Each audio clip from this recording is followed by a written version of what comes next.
चला आज खव्याची मिठाई बनवायला घेतली होती. कारण की घरामध्ये एक छोटासा कार्यक्रम होता. म्हणजे खूपच छोटासा होता. घरातल्या घरात देवालाच पेढे दाखवायचे होते.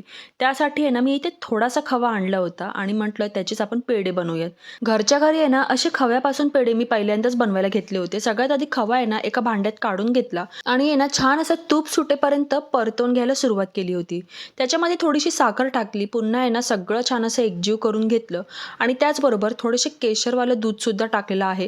पुन्हा सगळं छान असं एकजीव करून घ्यायला सुरुवात केली. बघू शकता छान असं घट्टसर झालेलं होतं हे. आता हे जसं घट्ट होईल ना, तसं आपल्याला एका छोट्याशा प्लेटमध्ये हे काढून घ्यायचं आहे आणि पुन्हा आहे ना, गार करून घ्यायचं आहे. म्हणजे आहे ना, हे अशा पद्धतीने छान अजून घट्ट होईल. आता हे घट्ट झालेल्या गोळ्याचे ना, आपल्याला छोटे-छोटे गोळे करून घ्यायचे आहेत आणि पेढ्याचा आकार द्यायचा आहे. तुम्हाला आवडतील तेवढ्या आकाराचे गोळे तुम्ही करू शकता. तर बघू शकता इथे आहे ना, मी एवढ्या आकाराचे पेढे बनवून घेतले होते. त्याच्यावरती थोडंसं आहे ना, डिझाइन केलं होतं चमच्याच्या साहाय्याने. अशा पद्धतीने असंच आहे ना, सर्व पेढ्यांना मी करून घेतलं आणि त्यानंतर आहे ना, डेकोरेशनसाठी एक-एक केशर त्याचबरोबर एक-एक कापलेला बदामाचा तुकडा लावला. तर बघू शकता इथे मस्त आहे ना, दुकानात जसं हलवाई बनवतो ना, तसेच पेढे बनवून तयार झालेले आहेत.